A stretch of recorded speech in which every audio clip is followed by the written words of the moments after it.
It's going to be a good episode of the show. I'm feeling it in my bones. You know why it's going to be a good episode of the show? I'll tell you why. Well, for one thing, I'm your host, Chris from Brooklyn, and I'm joined by my stalwart producer. Still here, Mike.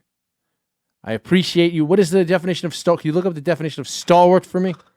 There was loyalty was in there. Yeah. So you're still here. Yeah, still here. I'm very glad to know that. Mm-hmm. Now, loyal, reliable, and hardworking. Yes. So my stalwart producer, Mike Harrington, is here. Michael K. Harrington. Nailed it. I showed you my ID. Yeah, I have stolen your debit card. You do have my debit card. Mm-hmm. You prick. It's only $33 on it. I'm very disappointed in you, It's 32 now. Michael K. Now, I'm a little upset starting off. We'll get to some. There's some fun stuff happening. We'll get to that in a minute. But I told you after the show, we found out last week on the show, that your number one dream in life was to become a slam poet on Def Poetry, a show that no longer exists. This is like if you met somebody who really wanted to be a roast battle champion today. Or what is another thing? If you met somebody who wanted to be a professional eater now. I found my debit card. It was in my hat. Yeah, that's very stalwart. I was walking around with the Mad Hatter. Yeah. I'm the Mad Hatter right now because you were supposed to, after off air, I said you're going to write a slam poem and perform it on the show next week. Mm-hmm. Do you have a slam poem, Mike? No, absolutely not. Why do you not have a slam poem for the show, Mike? Because I'd like to remind you of something I said on air last week. What's that? If I was fucking nice with that, people finally start respecting me around here, you know? For my comedy. For your comedy? Exactly. Chris, I quit.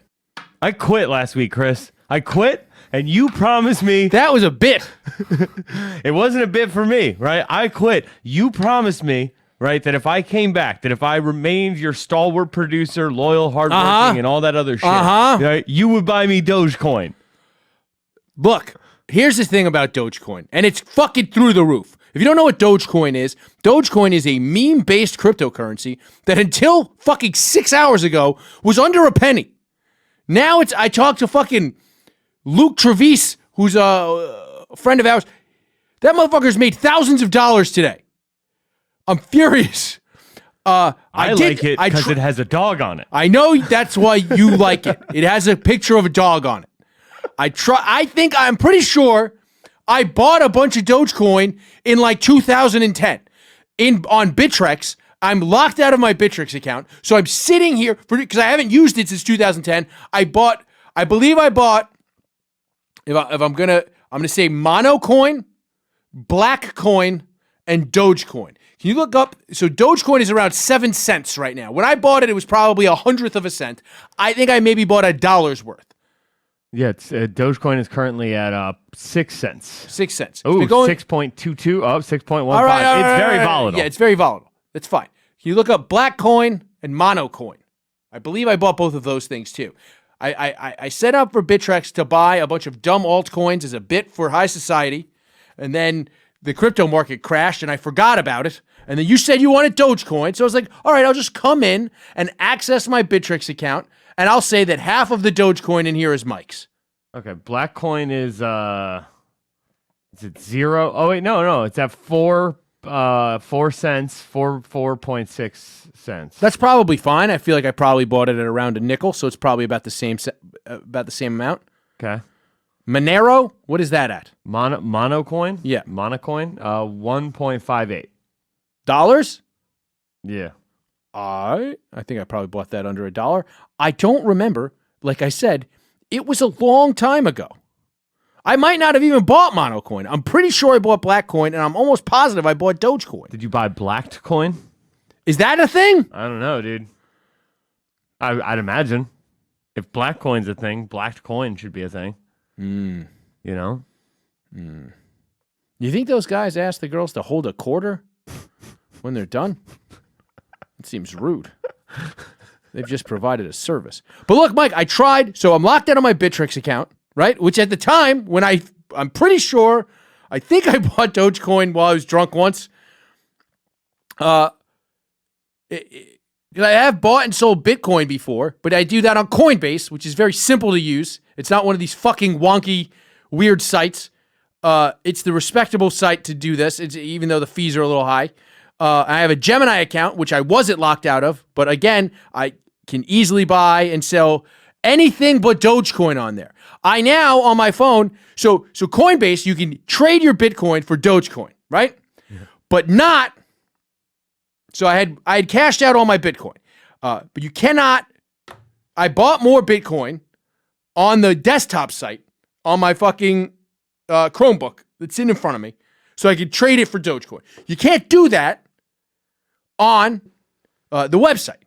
You have to do it on the wallet for your phone. So I download the wallet, but because I had just transferred money in from my bank, they wouldn't let me use the wallet. You can only transfer the Bitcoin that you have in your fucking account. It takes a day to get into the wallet. So I could do that. I downloaded a Dogecoin wallet. I called Luke and I go, can you sell me some Dogecoin? Could you please sell me? I put it in the Discord. The fucking High Society Radio Discord went silent when I was like, somebody send me some Dogecoin. I'll Venmo you. Silent. Nobody? No, Luke was like, I don't know how to do that. Well, I mean, I have a Robinhood app. Can you just send it there? Ask him. Text him. Tell him I'll Venmo him $50 right now. All right. But you just downloaded a Robinhood app, right? Yeah. You probably can't do anything with it yet. Yeah, I mean, I got to get verified before I can buy anything, but I told him to put $1 from my bank in there, which is the minimum that I needed to do. All right, you ask him. I try to get you the fucking Dogecoin is my goddamn point. Right. Are you unquit? I mean, I gave you some Adderall. You know, let's see what happens here, right? If I have a Dogecoin by next week, you might have a slam poem. One Dogecoin? Well, I mean, if I would like 250 Dogecoin for my slam poem. Fine. But I want the hand jobbiest, and by that, your definition of good. Because you are slam poetry aficionado. And if there was ever anything that was worth spending a meme cryptocurrency on, it is a fucking white guy with shoulder hair doing slam poetry. You refuse to wear sleeves ever since you lost weight. You're not Diesel. Look, if Matt Maron can get away with it, why He's can't not getting away with it. For anybody who doesn't know who Matt Maron is, because why would you? Google it. Oh, that's fun.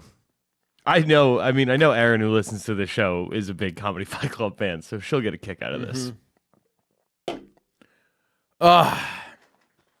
It's not working for you, Mike. The sleeves are... But all I'm saying is you're wearing sweatpants and a sleeveless shirt. I have jeans. You mostly wear sweatpants, and the tapered sweatpants that are like the cool guy jogging pants ever since you lost weight. And you're wearing a fucking Scully all the time. You look like a real fucking slam poet. I'll be honest, you're fucking pulling it off. You're pulling off slam poet. And if I am going to spend a joke currency on something, I'm going to buy a slam poem for me. And it better be good. Makes sense. I'm going to give you a down payment of Dogecoin.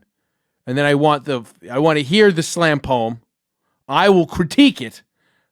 And we'll determine whether or not it's worth the rest of the Dogecoin. I think that's fair. Yeah. All right.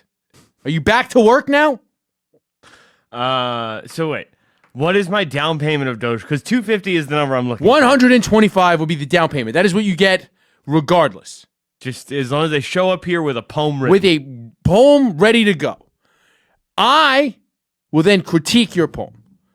And it has to be the worst thing, most hand-jobbiest white guy writing slam poetry thing.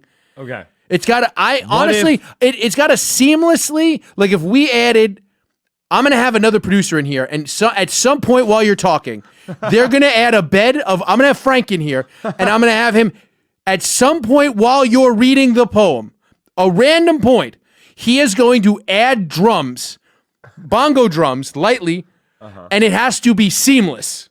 It has to fucking go, because that's the mark of a good slam poem. You at any given time, if you start slam poeming, at any given time, is it called slamming? Yeah. Okay, if you start slamming, at any given time during your slam, bongo drums should just be able to start, and it shouldn't sound weird. And it shouldn't even affect the slammer. Are you playing Pogs? Look, it's got to be something that you would think is good. You can't half-ass this. Yeah, I mean, here's my question, right? What if I do such a good job that you're like, man, that's just not hand jobby enough? There's no way too good I could ever hear. poem. Are you going to perform it the way people perform slam? Because it's really not even what they say in slam poetry, but it's like it's the way their shoulders. Just pull up a random YouTube video, and I understand that at this point we've spent a half hour of me complaining about how much I hate slam poetry, but I don't want it to be from Def Poetry Jam. Find a random slam poetry video on YouTube, and it has to be a man. I'm going to say a thin man, and we'll examine the way their shoulders move as they do slam poetry, and I will explain to you why it is the fucking worst art form known to man. Here we go. This time, tell depression, good game, I almost had you, motherfucker. Tell the psychiatrist, the medicine ain't working. You just had this ready to go? Final bed, a last pair of arms, a wooden womb of an You see how, as he speaks, his shoulders go up and down, up and down. That's how my father used to make fun of just anybody who was dancing. He used to do this. And then call them a fucking mo, and that'd be that. I know, don't follow me. Tell Mobile Crisis Cleveland they are a sorry bunch of entitled assholes. Tell my ex-boyfriends to whisper my name. Now they know the sound of a dodged bullet. Tell the police I always leave the door unlocked. Tell them I won't bother them again. Tell them I'm fine. I don't need to go. Hold on, pause this. I get to take. I don't want to watch any more of it, but he said, whisper my ex-boyfriends my name. Tell my ex-boyfriends to whisper my name. Now they know the sound of a dodged bullet. All right, I wasn't really paying attention. Did that gentleman have AIDS? I think so. He had that Batman Forevers. I think so. I mean, what else could it be? I don't know. And like I said, I don't want to hear any more of that. Now find me the first video. When you scroll YouTube for slam poetry, find me the first video of a skinny white man doing slam poetry. You're not skinny. I don't want you to think you are, but I know you think you're skinny, so I know you will perform this like a skinny man. Oh, I am for sure skinny. How much do you weigh? 175 pounds. 175 pounds. We'll put this into a BMI calculator. You're going to say I'm 5'3"? What are you, 5'2"? You fucking prick. Lev called me 5'2" and balding on Real Ass Podcast the other day, and now I want to hit him. I want to hit him so bad, Chris. I thought you did hit him. Yeah, I hit him a bunch, but, we didn't get to film all of it. And, okay, so I will let you... how tall are you? 5'9". All right, so we're going to say 5'7". All right, I tell people I'm 5'10". I was being honest for once. God damn it. I'm like 5'9" and a half. I'm putting 5'8". You fucking prick. How much did you say you weighed? 175. Okay, your weight. 175. Compute BMI. 26.6. I believe that is overweight. No. That's BMI is broken. Everybody knows that. I'm skinny. First of all, I took an inch off your height. That should have helped. No. It's the other way. The taller you are. I'll go to 5'9". I'll go to 5'9" here. Bro, BMI is broken any way you slice it. They promote it made your BMI. Oh, no. Hold on. They promote unhealthy body standards. And whatever, dude. It's fucking... Are you saying that you're The Rock here? I'm saying... Because that's the argument that everybody always gives. What? The Rock would be obese. You're still overweight according to even if you're at 5'9". Okay. According to BMI. Whatever, yo. I'm a prize fighter now, so it is what it is, dog. Okay. Now find me this video of... Oh, I got it already. Come on. Oh my God, this gentleman's teeth. I'm 61. He grinned, said, I'm 59. Today I've had a really nice time, so tomorrow if you wanted, you could come over to mine. She said, now, sure. Pause I love this. talking to someone just as quirky. Do you notice his shoulders, Mike? Do you notice? Dude, I paused it on the shoulders up in full fucking scarecrow mode, too. Yeah. Keep going. Let's take another look at the shoulders. She agreed to this. Oh my God! He bobbed back and forth, Mike, as I do this thing. People who are listening to the audio can hear my shoulders going like a William Shatner dickhead. Distinctiveness made them better. Oh yes, it needs to be this hand jobby because this guy thinks this is great, and I bet you do too. Yeah. Pause. Looked a bit shifty. He blushed. Slam poetry stinks. You're a hater. Moving on.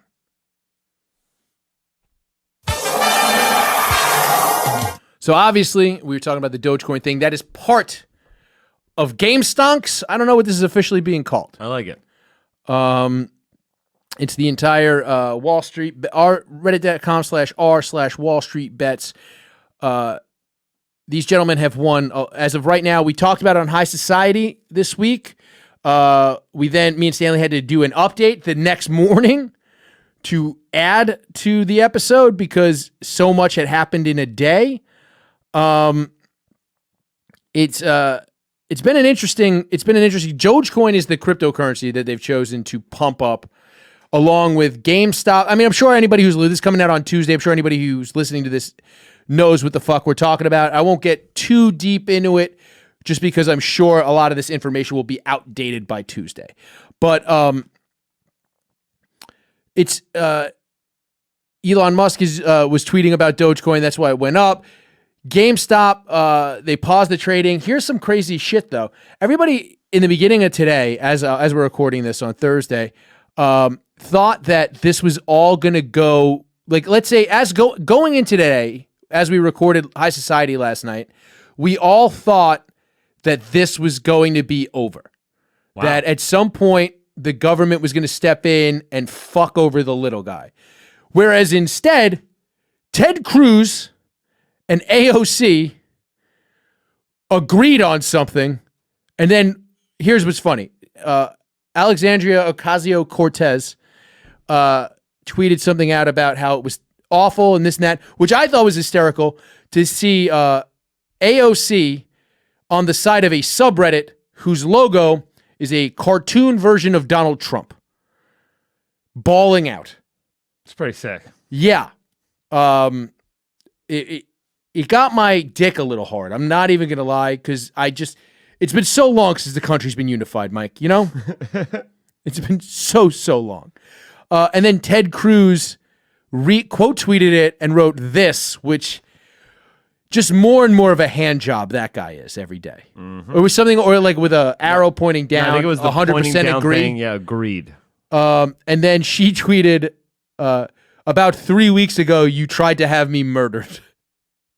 Which, I mean, come on now. I mean, yeah. Look, I agree he is the Zodiac killer. So she's probably right. This is the first and second time I've ever agreed with AOC.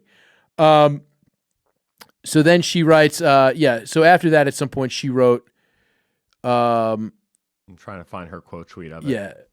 Didn't you try to have me killed 3 weeks ago? Which, I mean, that's a little bit of, whatever, just like a woman. Right.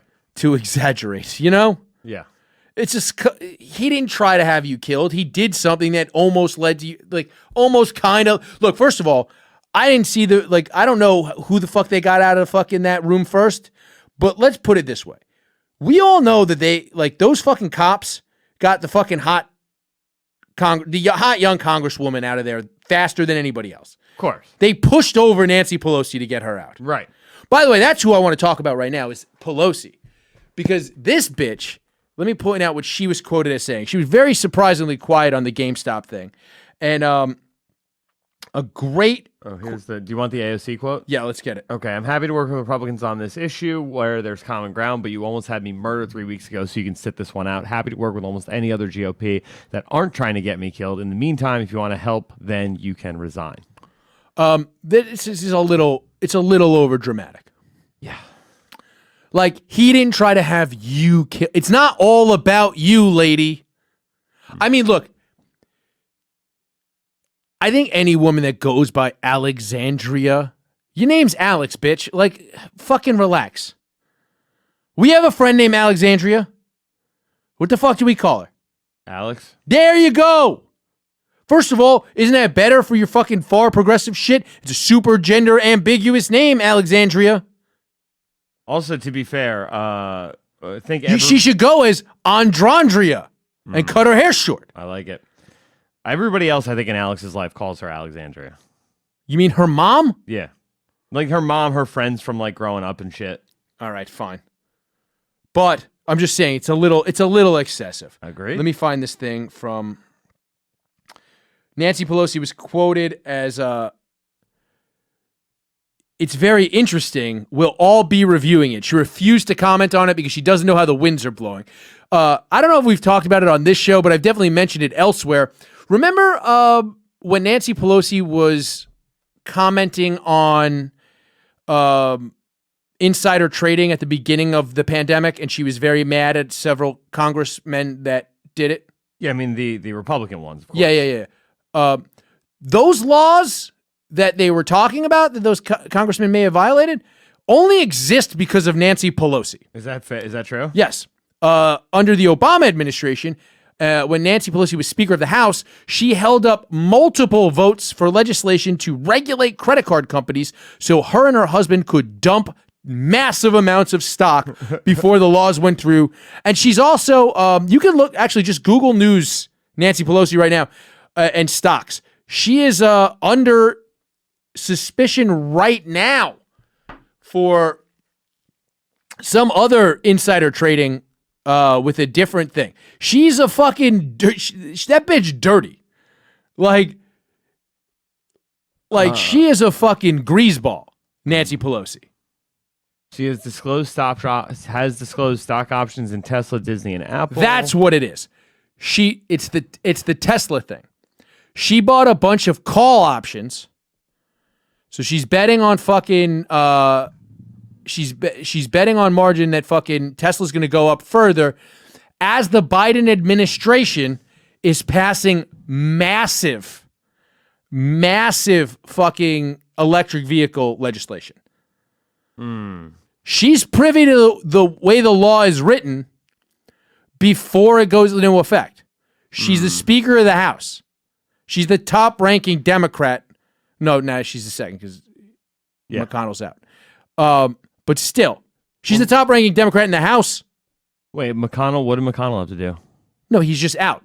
They haven't appointed whoever's going to be the majority leader. The Democrats are the majority in the Senate now. Okay. So he's not out as a senator. He's just not the majority leader because the Republicans are the majority. The Republicans are the Democrats are now the majority in both houses. Oh, I get what you're saying. So there's going to be a majority leader in the Senate now. And it'll be a different person. It'll be a Democrat. Okay. I don't remember who it was. Why doesn't the minority leader of the Senate become the majority leader? I don't know. Maybe they will. I don't know how it works. I really don't know. I guess I should know. I feel like there's some, you know, this is the thing. There's probably one person who knows that who's furious at me for not knowing that, especially considering how cocky I've been talking for the last few minutes about all these things. Sure. Except I couldn't buy fucking Dogecoin, so you probably shouldn't be listening to me. You are pretty dumb. Fuck you. So I saw it today. You think slam poetry is good? Yeah. Because I'm smart like that. I can understand. You just wish your shoulders move like that. Slam. Because you knew you'd be a better fighter if you get your shoulders that loose. Yeah. So I was reading today, that Congress said that, or GM said that they're going to switch to all electric vehicles. They're only going to sell electric passenger vehicles by 2035. GM said that? Yeah. Yeah, that's a lie. Why? Every time a company says that, or even a country, Sweden said they'll be all electric by 2023, didn't they? I'll bet anybody all of Mike's Dogecoin that doesn't happen. I mean, dude, that Dogecoin is going to be worth something soon, doggy. Yeah, GM to go all electric by 2035, phase out gas and diesel engines. GM will sell only zero-emission vehicles by 2035. Oh, 2035. Yeah, yeah, I mean, that sounds pretty lofty, but a zero-emission vehicle isn't necessarily electric. Biden announced on Monday that he would be replacing the entire fleet of 645 federal vehicles with electric ones. So, yeah. If you know that 645 new electric cars are going to be purchased. When is this by? It doesn't say. What's the fleet? I don't know. Place the entire federal fleet. So that's probably buses and shit. Owned by the federal government. No, I'm assuming that means You said 635? 1,000, yeah. 630. Yeah, there you go. So who's the only company ready to do that right now? It's probably Tesla. First of all, they're going to want to go with a U.S.-made company. Ooh, more than 225,000 belong to U.S. Postal Service, so meaning all those, and 170,000 of those. So those are trucks. To military agencies. Those are trucks. Seems that way. Did we talk about there's a GM fully electric truck that they actually just debuted. So there's a good chance that'll go to GM. It was a bus, so some of those might go to that. They could definitely replace the small postal trucks with that. The electric Hummer? No. That was the Auto Blow 2. Remember, they sponsored Gas Digital for a while. No. They just put out, I forget what it's called. Some fucking lame fucking GM just debuted an all-electric transport van. But yeah, what was the date again? When did they say this would be by? For the replacement of the federal fleet. Does not give a date on here. Oh, yeah. So never. That means fucking never. That means we wrote a thing down, and you're all going to be real happy that we wrote it down, and we're going to spend a bunch of money to inquire on how to do it, and then it won't happen. That's what that means. But I want to talk a little bit more about some of this GameStop stuff. And here's what's interesting about it with me. And we talked about it on High Society. It's such a funny thing.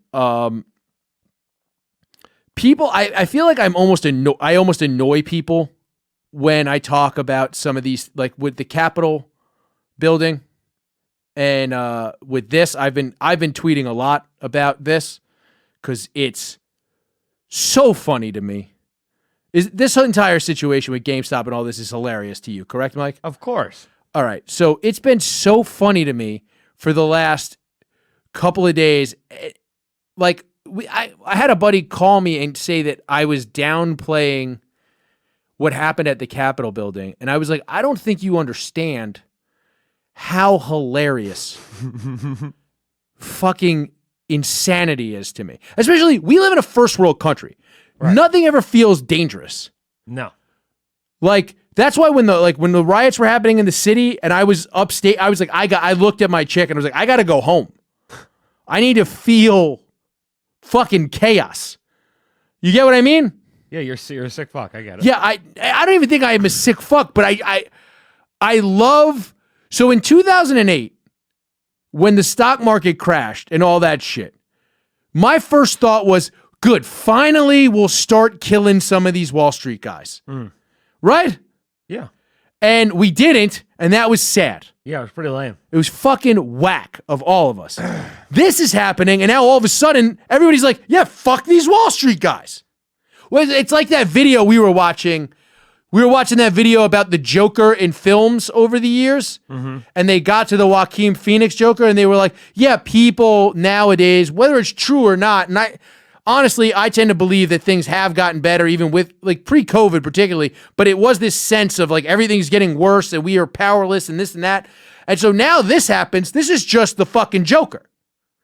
These guys are all the Joker. Well, I mean, if they hold. They're going to hold. You think? The couple of people. I bought more today. Did you really? As soon as I woke up and was like, I should probably buy more GameStop. And I had lost money since last night. And I was like, fuck it. And I bought more as soon as fucking... So Robinhood suspended trading on those things. Well, yeah, you couldn't buy anymore, but you could still sell it. You can still sell it on Robinhood. TD Ameritrade, which is what I use... Because you're a grown-up. Yeah. Well, I've just been doing this for a long time. I didn't just start trading. So my TD Ameritrade, anytime... And who verified it, TD is a Canadian bank... I hit up Danny Polishuk, who we know is a Canadian guy who's into finance, and he goes, he on Twitter, he was just like, this is how, I was like, yo, my TD account, I just reply, I go, my TD account conveniently will not allow me to buy any of these stocks, but I can buy Palantir. And he's like, oh, I'm well aware. So any of the stocks in this whole thing, No key. It would just freeze and give you an error message. It would say, oh, the system is... And then it would log you out, and it would take you forever to log back in. And then as soon as you could log back in, as soon as these tweets started coming out from government officials, all of a sudden Robinhood allowed trading again. And, well, first TD all of a sudden magically worked. Magically worked. And I was just like, well, I guess I'll buy some. I think those shares are a little better than they had been when I bought them, because that shit was all over the fucking place. Yeah, it's a fucking beautiful, beautiful fucking thing. I'm telling you this right now. Me and Chris Stanley are closer than we've been in years. Yeah. Between these two events, between the riot at the Capitol and fucking and this, honestly, we've been talking all day like it's high school. Like we're hanging out on a day trip in high school. Like literally all day, we're like, this is the best day ever. Like not that much skin in the game. Just love seeing people not know what's going on. Like, just both so happy. I'm so, Mike, this shit, I don't know why it makes me. Because you're a couple of men who like to watch the world burn. But nobody's dying. At the Capitol, 5 people died. Big fucking deal. Who cares? No, the world isn't burning. A bunch of bullshit just got exposed. Yeah. That's all of this was. And I'll tell you, you know what this has to do that's similar? We're talking about the Joker thing and the Capitol thing. And I've kind of been saying this a little bit. And I think the way I've been wanting to articulate this is like, it's like people are so mad. There are people, I have like a buddy who's pretty heavily invested in this and stands to make a lot of money. And he could just sell right now and still make a ton of money. But he's like, nah, fuck it. I'm holding. I'm fucking holding. Like, fuck these guys. Let's see how this goes. And it's like, they did something on the Hill about it. And that girl, Crystal, was just like, she's like, yeah, there's just a point where there's that old experiment where, they give 2 people and they say, you can take 50%, but you might deny this person. People pretty much want a 70-30 split on things. You know that old psychological experiment where they give, like, so let's say me and you are you're in a room and I'm in a room. And they're like, you have this much money, you pick how to divide it. So the other person doesn't know. Like, so if they say you have $10, Chris. Now Mike's in the other room. You just give him an amount of money. And if he says no, neither of you get anything. You have $10 to divide between the 2 of you. He doesn't know how much we've given you to divide. If the number's too low, you'll automatically reject it very often because you're like, fuck that guy. Because $10 isn't enough skin regardless, but that's just the experiment. You won't take $1 because you'll be like, that guy's fucking me. Right. That's kind of where we are with this. All of these people that bought, or at least a large amount of these people that bought into this, it's not going to feel good to lose the money I have invested, and it's not that much. To be fair, it's a few $1,000s. It's a lot of money. It'll hurt. It'll suck if that goes to 0. That will suck dicks. However, it was worth it to feel like I was making some people uncomfortable for a while. Okay. Like, you know what I mean? Like, that money that I spent to do that, to know that I was a part of squeezing a bunch of fucking assholes who have been fucking manipulating the goddamn market for their entire life. And these same people, by the way, are on the news. These are guys who are always like, these are the guys who are always libertarians until something fucks them. You know what I mean? And here's the thing, be libertarian. But if you're a libertarian, don't take the fucking bailout. Because you're the big money guys, right? So you take the bailout knowing it comes with more regulation. But you know you're the big money guy. So you know you're going to be the first person to be able to devote the resources to circumventing the regulations. And that's how it always goes, right? They're the first ones. They take the bailouts. Then the regulations get passed, right? Then they have all the money to circumvent the regulations. Then the lobbyists are just going, hey, look, we're just circumventing these regulations anyway. Let's roll these back. Then they start rolling back the regulations. Then these same assholes start doing shit like this again. And then fucking tank fucking stocks. They tank the market again. And then we bail them out again. And then the whole shit starts over again. This is what always fucking happens. And look, here's the fucking crazy shit is watching all these apologist shows. And we talk about, one of my main sources of news is the PBS NewsHour. We talk about that on the show all the time, right? And I sent you a clip from last night's episode with a reporter who I always respected, who I'll check again. I reached out to the reporter from PBS, and I was like, hey, man, I'm going to talk about this on my podcast. I know I'm a nobody, but to be fair, he's only got 1,000 followers on Instagram. William Brangham is the guy's name. And I was like, hey, just going to throw this out there. Always thought you were a guy with integrity. I'm about to rip apart what you did on the fucking news last night. Is there any chance you'd want to give me a comment? He's read the fucking thing. No comment. Just let everybody know that's W. Brangham, WBRANGHAM. If you want to go DM him and tell him to DM Chris back and come on the show. Tell him holler at your boy. Yeah. But so I sent a clip. It's him in a New York stop Times. Being a stooge for these fucking Andrew Sorkin from the Times, and this is what they had to say about what was going on. And let's just take a look. So just so I understand this, these smaller traders seem to know that the bigger hedge funds had these basically short selling options on these companies. And the bigger investors were hoping the stock prices would go down. They're reversing that trend and driving the stock up. How does that reversal of fortune hurt the bigger investors? Well, in truth, it hurts the bigger investors in so much as the hedge funds lose money. In one case, a big hedge fund has now lost several $1 billion and needed to be rescued as a result of this. Good. But what I'm not sure rescued by other hedge funds. The protesters that are doing this fully appreciate is that hedge funds are managing the money of pensioners. So when you really think about who's lost, at least thus far in this, and it shouldn't be considered a game in this winning and losing way, but so far the hedge funds have lost, the Wall Street hedge funds have lost, but they have effectively lost pensioners' money. There has been this talk, as you well know, for years about whether or not day traders are actually consequential in the market. And Mike, I'm pretty nice to people I interview. You can go back and listen to people I interview. I try to let them go. I try to steer away from things that I find fucking dicey. There is no fucking way. And even if it meant somebody would fucking hang up on me, I would fucking pivot. I would literally stop and go, but should the how do you not stop and go, wait a second. You're telling me it's okay that hedge funds, professional fucking stock pickers, managers of accounts, a pension is supposed to be a fairly safe investment. You're investing in short sells of a company. Now, let me break this out down there.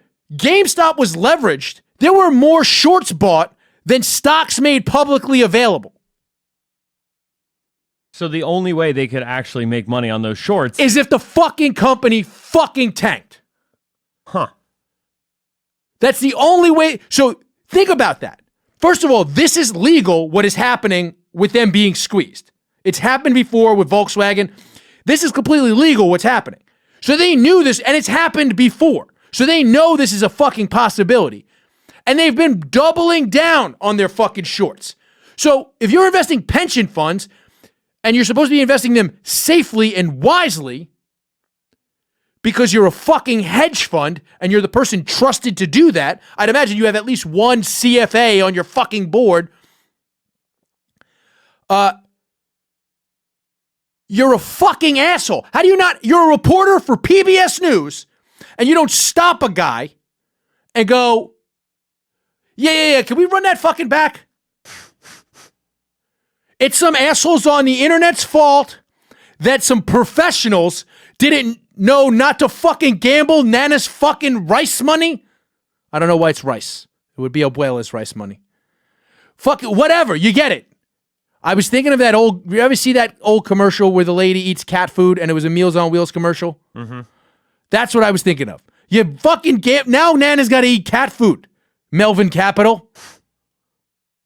She could have had liverwurst, which I'm sure Nana likes, and it's very similar to cat food. It's a little pricier, and I'd say a little tastier. I never had cat food, wet cat food, but when it gets on my fingers, it's pretty brutal. It's gross. Yeah, it's disgusting. But I'm saying William Brangham thought the guy had integrity. I'm mad that I've been telling people, I've been getting on this show pretty often and saying PBS NewsHour is a good source of information. Now I feel like the only people I can trust is fucking crazy people on the internet.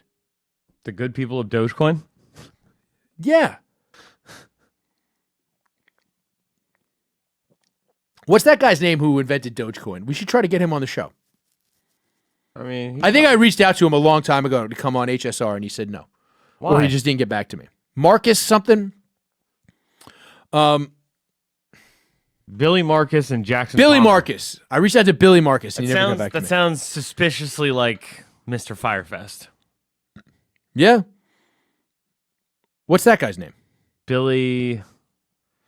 Damn, dude, I watched 2 documentaries on that guy's life, and I can't remember his fucking... Yeah, Billy McFarland. Oh, yeah. Because he's that much of a fucking loser. Dude, shout out to you with the... Oh, dude, Billy McFarland, his fucking in parentheses on Wikipedia, it just says fraudster. That's great. Yeah, that is pretty fucking great. Yeah, but you know, your thing about, you know, who cares about what Ja Rule has to say at a time like this? Oh yeah, I don't. That wasn't me. I think I just found that, and then I told Stanley to edit it into the front of the video. That was the top comment on. Ja Rule tweeted about this, and the top comment was somebody cutting out from Dave Chappelle's special. Who gives a fuck what Ja Rule has to say at a time like this? But yeah, I guess we can move on. I just wanted to reference the tweet. Yeah. All right. Moving on then. I do want to talk about very briefly. I got suspended from Twitter this week. Did you notice that? No, I didn't. What's that all about? I was tweeting about Joe Biden's Rolex. You look up Joe Biden's Rolex. Some stuff should come up. So Joe Biden has a perpetual date Rolex. It's a $7,000 Rolex. And I think it was Esquire. Somebody tweeted out, somebody posted an article that said Joe Biden's Rolex and the myth of the everyman president. And they outline how, first, they outline how before Kennedy wore a Rolex, obviously Trump wore some fucking ridiculous watches. But Obama, Clinton, and both Bushes all wore like Timexes. I think Obama famously wore a Shinola. They're the Detroit founded watchmaking company. Although a lot of their parts come from China, they're kind of, you know, whatever. They're good. They actually make nice watches.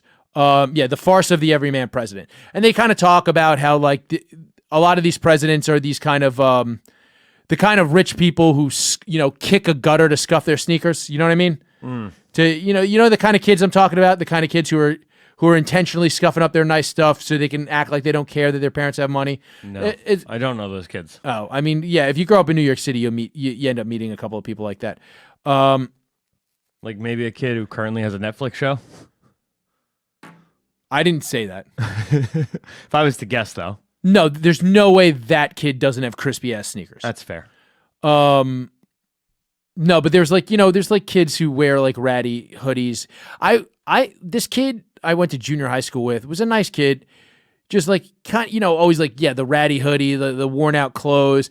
I went to his house once and I was like, "Yo, Jeff, your parents just own an apartment building that just your family lives in?" It was like a brownstone, but it was like decked out to be like apartments. And I was like, your family just owns, you just live in an apartment building with just your parents? Did he have his own apartment? Yeah. We were pretty dope. fucking 12. It was crazy. Pretty fucking dope. Yeah. That kid must have thrown the best parties now. Yeah, like later on. I think he got really weird. He was like a professional poker player for a while. There was a kid, I don't know. He got weird. I want to hang out with this dude. Yeah, it sounds like the kind of guy you would hang out with. So I got on there and I was talking about it, and I just thought it was fucking funny. I was like, "Oh, fucking Joey Business can't spring for the Presidente," and I just hashtag not my president. Mm-hmm. And then I think I said, it's like Hunter set up all those meetings for him in China for nothing. Very tongue-in-cheek, very much for anybody who knows me, knows. I mean, we fucking watched Hunter Biden get jerked off on this show. That was pretty dope. Yeah, Hunter Biden called in. It was talking about coke. Remember that? Yeah, it was a man. Yeah, totally wasn't Robbie Goodwin. No. It was just Hunter Biden talking about close personal friend. Hunter Biden. Yeah. Who I fucking bro down with now. Just it's quarantine. You know, he's in my very close circle. Yeah. It's me, my girlfriend, him, Skeletor, and like 3 other people. That's my quarantine pod. But so no, fucking just some random chick found that tweet and was like, I think it was like, it seemed like it might have been a young chick, a young girl, but like found the tweet and was just like, that was his dead son's watch. Why are you spreading lies and propaganda? And I was like, lady, first of all, I think it's hilarious to call anybody lady on the internet. So I just wrote, lady, it was a fucking joke or something like that. To which, she fucking responded with some like meme that was just like, insults just prove that you can't do this. And it reminded me of what my grandmother used to say. If you use profanity around my grandmother, she was like, that's what it was. Insults are the attempt to communicate of someone who knows they've lost. And I was just like, I think I called her a humorless douche or something. Because I explained the joke. I was like, I said the wrong watch name. The narrative of the piece is that he's an asshole for having a Rolex. My joke is that he's an asshole for not having a more expensive Rolex. He's the president, for fuck's sake. Like, if you're the president and you got a Rolex and it isn't the shit that has the day of the week at the top, what the fuck are you doing? Bro, why didn't you got that Conor McGregor $1 million watch on? Bong bong. What are you doing? Get a horological machine. You know about horological machines? No. Yeah. Do you even know what the word horological means? Because we're getting to that in a second. I would assume time. The Horological Society was a handmade watch. Yeah, it's the study of time movement. And, all that. Horology. Sounds like it would be funner. It's not. It's about watches. So Damn, B. Oh, you looked up some of the horological machines? Yeah. Yeah, pull them up. I mean, they're just watches. Dude, they're like $200,000. Yeah. Oh, no, these aren't them. Scroll down. Yeah, go to that's the website. MB&F. These shits, they look like they look like actual time machines, Mike. Yeah. They're crazy. It looks like you can go through space in these things. Yeah, they're like 200, 300 grand, these things. They make like fucking 50 of them a year. But I'm just saying, if you're the president and you're going to wear I think it's almost like wear a cheap watch and then you could be like, I like this. If you got a but then she was like, it's his dead son's. I was just fucking around. Then she said that insult thing and I was just like, what are you, my nana? And then like, I just clicked on her page. I was like, who is this person interacting with me? I want to see if it was somebody that follows me this stupid. And I clicked, doesn't follow me, just somehow found this tweet, I guess, scrolling through shit. And had screenshotted my thing and called me alt-right. So I quote tweeted that and said, this lady should join the Horological Society. WHOR instead of HOR. Got her ass. You got her. Good pun. That's a solid watch pun, Mike. Uh-huh. Are you going to quit again? I like that one. All right, good. Yeah, I was a fan. Yeah. As long as it involves whores, you're into it. Uh-huh. All right. So I wrote that, and she reported me. And I got suspended from Twitter for a day. I mean, I didn't even put the E at the end of whore. That's a fucking pun. I got suspended from Twitter for a pun. Okay, maybe she's dumb like me, like when I read that, and I didn't know what a horological thing was, and I was like, oh, you're just calling this girl a slut. Now I'm going just to her page every day, and whenever she tweets, I tweet a link to the New York Horological Society, and I go, please keep the ancient art of handcrafted watchmaking alive. Join the New York Horological Society. because I'm feuding with what somebody pointed out is probably a teenage girl. Sorry, now I'm just on your page looking for you doing this over and over again. Oh no, there's a couple. Oh, you go to tweets and replies. That's where I'm at. Yeah, it's so funny. So I'm gonna keep doing that. And I urge everybody else to go find that. I'm not gonna give out her name, but if you're listening to the show and you want to support the show, it's not like we don't ask for a lot around here. Maybe you throw a review, but if you go to that lady's page and just just reply with a link to the Horological Society of New York, it would make my day. It would make me really smile. But the reason I talk about the suspension from Twitter is there were some reports I saw in the New York Post. Pull up the article if you can find it. Like a bunch of... Sorry, I just found it. Oh, yeah, take a look. I mean, you are replying to... Like, this girl seems really upset about some stuff. She's upset about some stuff. I mean, that's her. And you're just responding with, please consider. Yeah, I don't remember how I worded it. Please consider joining the Horological Society of New York and keep the art of handmade watchmaking alive. Yeah. Definitely not just scrolling up to get her name or nothing. Whoa. Get that off there. All right, what were you saying now? So a bunch of Antifa accounts were suspended from Twitter. You can just Google New York Post Antifa accounts suspended. I think it was like 72,000 followers in total of all of the people. But it is this funny thing, right? It's like, so people in the like middle far left. So I'm seeing they suspend an Antifa account with more than 71,000 followers. Oh, let me see. Let me take a look at that. There's been dozens of accounts. Okay, so this is weirdly worded. Twitter suspends Antifa 71,000 combined with more than 71,000 followers. So it's just I mean, whatever. Okay. That makes for a better headline. But it was just a bunch of, I guess, accounts supposedly. There's all these people that say Antifa isn't a real thing.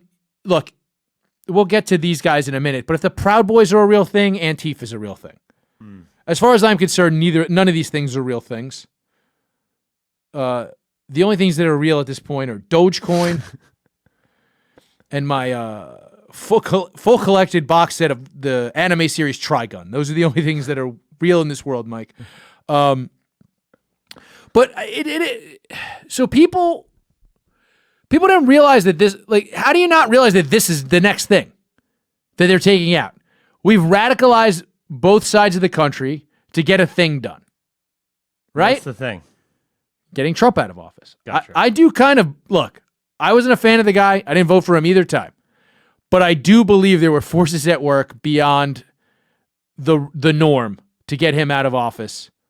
And I think letting some of this shit rock, and I've said it, I've said it about the fucking Capitol riot. I think that was allowed to happen so they could overexpand the powers on what it takes to be a domestic terrorist. I wouldn't be shocked if you start seeing things like what's going on Wall Street bets considered domestic terrorism in the future. Ooh. Because it destabilizes. I said that on HSR this week, so I won't get too into detail on it.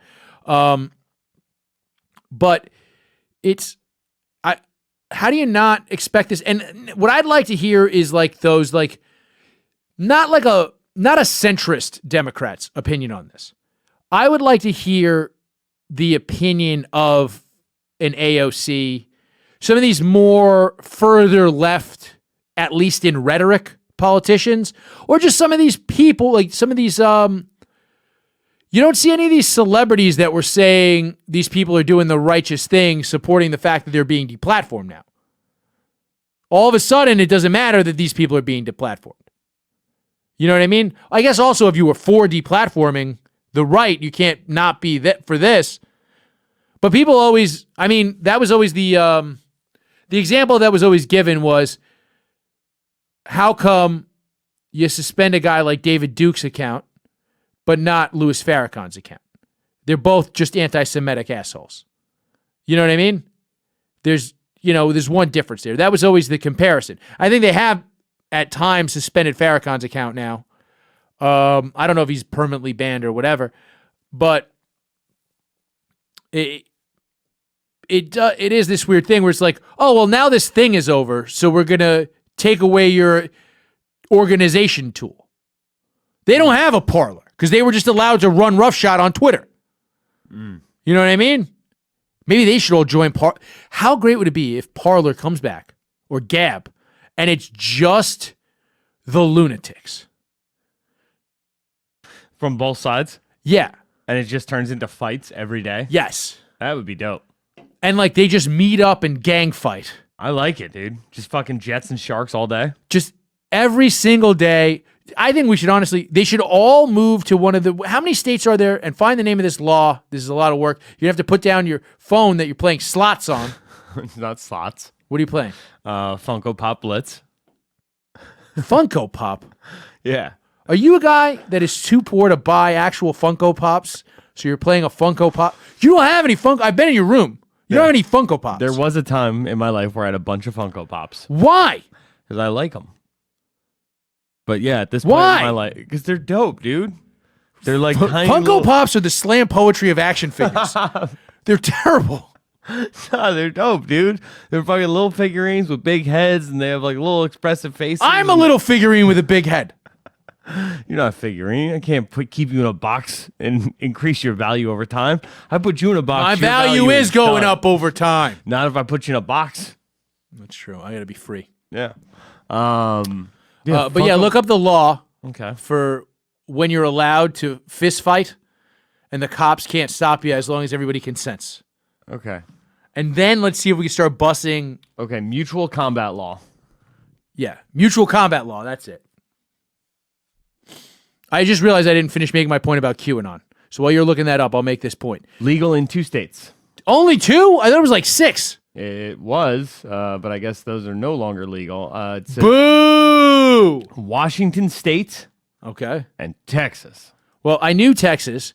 I assumed Wyoming would be on there. Mm-hmm. This is also saying, in another answer on Quora, says Colorado, Connecticut, North Dakota, and West Virginia.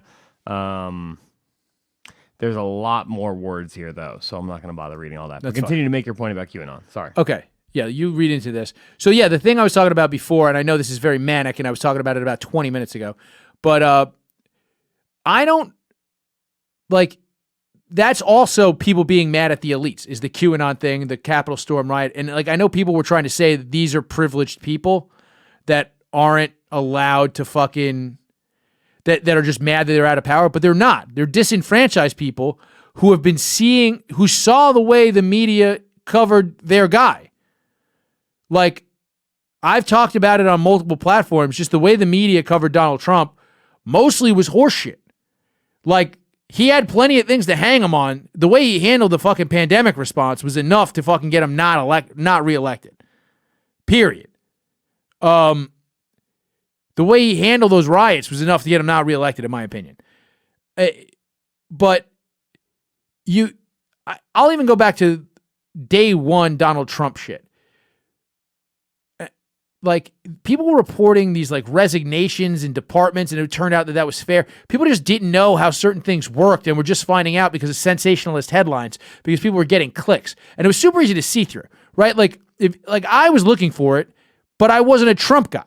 And I would find it, like, people were, like, the Times was reporting on diplomatic positions being given to people who donated to the campaign. That's common practice. It was common practice under Obama. It was common practice under the Clintons. Is it happening under Biden? I bet it does. And I bet it won't be covered. I bet there's going to be no way for me to really find out. I bet it's happening. That's another thing. There's been no coverage of the opposite of what happened under Trump. So, like, how come you're not reporting that way less people resigned from the State Department under Biden than did under Trump in the first week? Just prove that you weren't full of shit 4 years ago, but you can't. And I think that gave credence to his entire fake news narrative, which, I mean, look, more power to the guy. I think that was a fucking cool thing he did. He took this very real problem that was fake news, That was a real thing, right? There was news sites, fake news sites spring up on Facebook and all this shit. There were Russian bots spreading disinformation. That term got into the lexicon, and Donald Trump took that word and manipulated it to mean anybody who disagrees with me. And then it was very easy to find people that were kind of trumping up news stories, no pun intended. They were trumping up news stories to fucking go after the guy. And so those people who were really dug in about loving him kind of just were like, well, we can't trust anybody but him. Like, Trump didn't gaslight those people. The fucking Times gaslit those people. I mean, Trump also gaslit those people. But there's plenty of blame to go around is my point. I'm just saying, like, that whole shit, like, it's funny to watch, like, that shit at the Capitol and this shit going on right now. Look, this shit going on right now is a little more sympathetic, but it's the same. Whatever it is caused by the same. You know what I mean? It's caused by the same energy. You get what I mean? Of course. It's like Parallax. Did you ever read any of the Parallax stuff when they revealed that Parallax wasn't really just the name Hal Jordan took, but it was an entity that was fear, that was hiding in the power battery? Demon, yeah. It's like Parallax, whatever's going on. It kind of made him like, it's, you know, because there's only 4 stories in all of, like, you know, humanity or whatever, but it's like the same story as like what turned Darth Vader evil was like the fear of losing his loved ones. Exactly. He ends up being the one who pushed away his loved ones. Yeah. It was a whole thing. It's a good story. I liked everything they did in the Jeff Johns run, if I'm being honest. Yeah, I mean, it was probably the definitive Green Lantern run. Yeah. What did I have you looking up? Fighting? Yeah, I literally looked it up. Mutual Combat. Mutual Combat is the name of the law. Yeah. It's only available in 2 states. Just those 2 states. It used to be available. Used to be able to do it in Wyoming. That's kind of how they got around bare knuckle boxing in a few states. Remember, we used to do Chris and Mike Watch Fights, which you can go find on the High Society Radio YouTube page. I found a really good one we should watch for that, by the way. A fight? Yeah, we should do that. You want to just do it at the end of the show? Sure. Okay. All right, moving on. That was a lot. That was a whole bunch. Now, we've talked a lot about, on this show, we've talked about Nazis, different people being called Nazis. We've talked about the Boogaloo Boys. Ooh. And how, honestly, now it kind of seems like those guys are a little misrepresented. I've seen a bunch of stuff of various Boogaloo Boys. Now that memes are fucking making everybody money, and the Boogaloo Boys were just hate memes that became... Everybody except for us. Because we don't got that Dogecoin. I mean, that's one meme that's not making... I got mad Pepe Dap still from back in the day. Okay. What's Pepe Dap trading at? Why don't you look it up? I don't Instead of playing fucking Funko Pop horse shit on your phone. I don't think that's real. Pepe Dap is a cryptocurrency based on Pepe the Frog, and you need to look that up. Okay. So, yeah, we talk a lot about various Nazi factions on the show. And one thing we haven't we've discussed before and this and that is the Proud Boys. The Proud Boys, obviously, we say are kind of soft to really be classified as Nazis. They're really just Gavin McInnes's security. Then there was the whole thing with the cereal where you have to name cereals while people punch you in the arm. That's real? That is part of how it started, where I don't, how it started, how it's going, that meme is that, can we make money off that? Maybe. Okay. I have, Pepe Cash. Yeah. Was that it's at 0.000444527. We should buy that. That's super cheap. Yeah. But so the Proud Boys current leader, so their founder was Gavin McInnes and Dante Nero, correct? He was involved somehow. So the founder of the Proud Boys was Gavin McInnes, who founded it as a joke. Then he kind of started using them as security.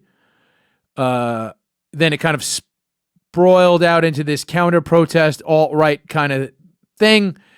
I really don't pay attention. I feel like every time the news is like, there's Proud Boys at this thing, I'm kind of just, my main thought is, are there Proud Boys at it, or are there just boys who are proud of themselves?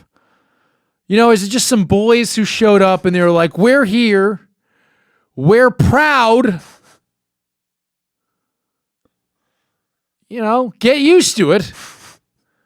Tell you right now, every June, there's a Proud Boy March right across the West Village. Those are proud boys. Why is nobody reporting on that? Boy, are they proud of boys. They are some real proud boys. Proud. June's my birthday month. No homo. So they have I don't know how this guy became the leader. I don't know how you become the leader of something like the Proud Boys. I guess they are some sort of gang. According to, they're considered a gang. And this guy's name is Enrique Tarrio. Can you pull up a picture of him? Does he have a Wikipedia page? I don't know. I assume so. Also, I think it's funny. He's a Hispanic gentleman. Mm-hmm. Now, I'm wearing a black and yellow hat, which is Smoked Honey, which is a weed company that used to sponsor us. I'm decked out in merch of various sponsors. For anybody listening, I'm wearing Fully Loaded chewing tobacco. I'm wearing a Smoked Honey hat. Black and yellow also. This is not a Proud Boy hat. It is for Smoked Honey, which is a weed company that no longer exists in California. R.I.P. to a real one. Yes, sir. But he's wearing black and yellow, which is the Proud Boys colors, which funny to me because this is supposed to be a white nationalist organization led by a Hispanic man in black and yellow. Black and yellow. Black and yellow. Have we said this on the show before? Is the colors that the Latin Kings used to wear in the 90s. I think we covered that. All right. Well, it's worth repeating. There's new listeners all the time. Agreed. And I think that's a fucking hilarious fact. About this guy doesn't look. He looks like a Dominican barber who's wearing that bulletproof vest that you're showing me him wearing, and it's matching, and it's a fashion accessory to his outfit, and he is going to dance bachata somewhere. Oh, for sure. That's what he looks. His beard is very, very manicured. Like the big shocker here is that he's wearing a shirt underneath the bulletproof vest. Yeah, and then the bulletproof vest does not have sequins on it. Now, we talk about on this show in a non-talked about Nazi group, which I am terrified of, Atomwaffen, right? Those are real deal Nazis. Now, can you pull up, now that we took a look at the leader of the Proud Boys, a brown person who is the leader of this white supremacist group. Now, Atomwaffen, now that name already sounds German. That's just a random guy in Atomwaffen. He's terrifying. And he's older. He's an old man. He looks like the old man in American History X. The other guy next to him is... Look, Atomwaffen is white ISIS. I can't say it. Oh my God, that guy is terrible. Show me another random person in Atomwaffen. These guys are terrifying. They're in the woods. I can barely see them. They're properly Look, this is a dorky-looking white guy that looks like he will kill every person we know. Bong bong. Yeah, they're doing Nazi salutes. They're out there. They're always wearing They were wearing skull masks before the pandemic. When nobody was wearing masks. Nobody was wearing masks, and they're wearing the skull-faced gaiters. This is all terrifying. Now show me another picture of the guy from the Proud Boys. Okay, I got it. They are definitely white ISIS, though. Oh, they are white ISIS.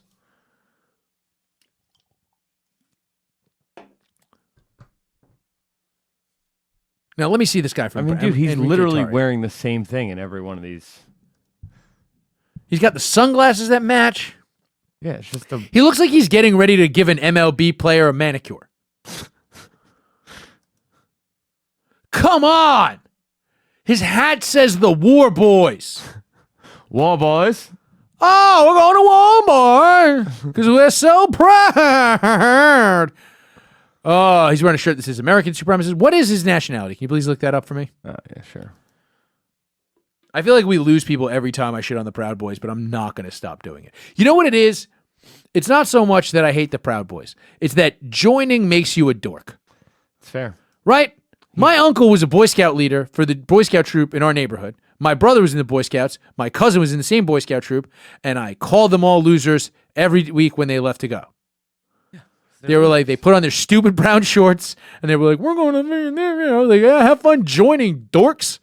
Like, pretty dorky. Yeah, fucking lame. They're like, well, we get like a pocket knife. And I'm like, I can just buy that from a fucking Dominican guy that looks like Enrique Tarrio around the corner. We live in Gowanus. What the fuck are you talking about? All right. Yeah, I'm not seeing I'm on his Wikipedia here. I'm not seeing a nationality. No. That seems odd that they don't put that there. Like, if you're going to call a guy a white supremacist, I want to know what Latin American country he's from. Cuban American. Cuban B. That makes a lot of sense. Like, everybody was calling Cuban people white a couple months ago. Yeah. All right, that makes sense. So he's like anti-communist, is probably pushing that way. All right, he's a proud boy. Apparently also, huge snitch. Apparently he's been a Fed for a long time. You just look it up. Look up Enrique Tarrio, criminal informant. Apparently he's just been snitching about lots of stuff. Apparently he got one weed grow house busted. There was some stuff with human trafficking. All right, well, I mean, one of those things is not like the other. Well, was it the good kind of human trafficking or the bad kind of human trafficking? What's the good kind? Like, if he's just ratting on coyotes, bringing people in to pick strawberries, that's the good kind of human trafficking.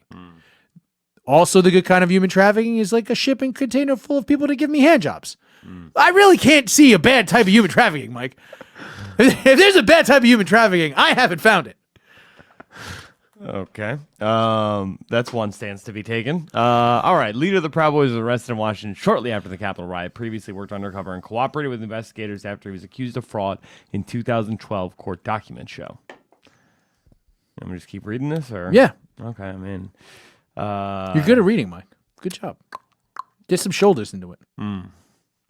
The prosecutor and Tarrio's defense attorney both cited Tarrio's extensive cooperation in arguing that his sentence of 30 months should be cut. The judge agreed to reduce his sentence to 16 months, the records show. Okay, wait, hold on. How many people did he rat out for this? Tons? Doesn't say. To get 14 months off a sentence? That's crazy. I mean, I guess it's half, but still. That's crazy. He was sentenced for participating in a scheme involving the resale of diabetic test strips. Oh, what a scumbag. What? Ripping off people with the beets? With the sugars? Were they just were they re-dyeing them? Were they reselling diabetic test strips? Was he? I like to think. Here's what I hope was happening. He was taking the diabetic test strips that had mad extra sugar from the blood in it, and then he was, those old-timey candies that they stick to the paper, the little buttons? He was putting those on them so they'd be double sweet, so they would addict the children of the barrio. That's what I assume Enrico Tarrio was doing. See, that rhymes. I'm a slam poet too, Mike. Check this out. Your Honor, frankly, in all the years, which is now more than 30 that I've been doing this, I've never had a client as prolific in terms of cooperating in any respect, said Tarrio's lawyer at the time, Jeffrey Feeler, according to the transcript. Prolific. A prolific snitch. He's a prolific tattletale. Has there ever been a more prolific tattletale? Benedict Arnold? He didn't really tattle. Who's a who else would be considered a prolific tattletale? Henry Hill. That's a prolific tattletale. Sammy the Bull, prolific tattletale. There you go. John Jones. Yeah. Lance Armstrong? No, Lance Armstrong's never snitched.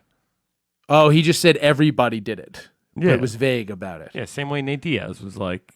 Jose Canseco snitched on everybody. Did he? Yeah. Jose Canseco is a prolific snitch. Tekashi 6ix9ine.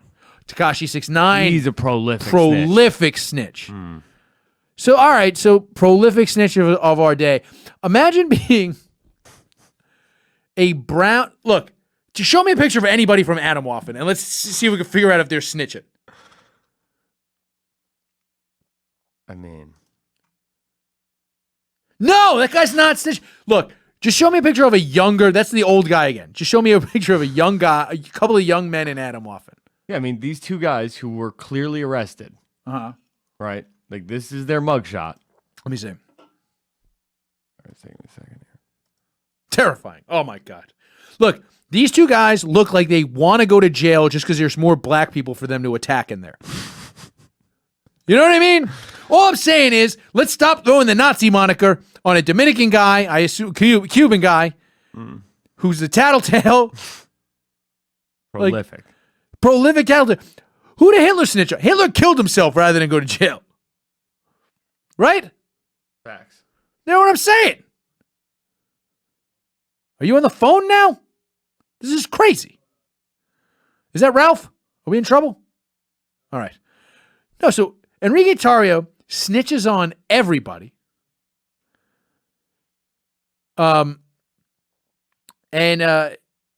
This just comes out, and what he said was, his exact thing was, I don't recall any of this. This was an exact quote. You had to pull up your notepad for that? Yes, I don't recall. I don't know what that is. He was asked by an AP reporter, and he just goes, I don't recall. Now, I have never been called prolific for anything. If I was called prolific for something, you best damn believe I'm going to remember what the fuck it was for. You're prolific at failing to buy Dogecoin. You tried on like 9 different sites. There's 4. Still enough to be considered prolific. There's a lot of apps on my phone now that I didn't have previously that are probably spying on me in various ways, Mike. Okay, I have it here. Tarrio said in an interview with Reuters Tuesday, he denied working undercover or cooperating in cases against others. I don't know any of this, he said when asked about the transcript. I don't recall any of this. I don't know any of... First of all, you don't say I don't recall if you're not lying about a thing. It's true. Like if a reporter called me and was like, hey, Chris, we found... Even if I was lying, I wouldn't say I don't recall. I'd be like, fuck you, bitch. I didn't do that shit. Who the fuck are you? I don't recall. What are you doing? I'm getting a piece of paper to write down I don't recall unless you don't say I don't recall unless you're lying as a title. You don't say I don't recall. I guess you're lying. Unless you're lying. Okay. Look, yeah, you don't... Look.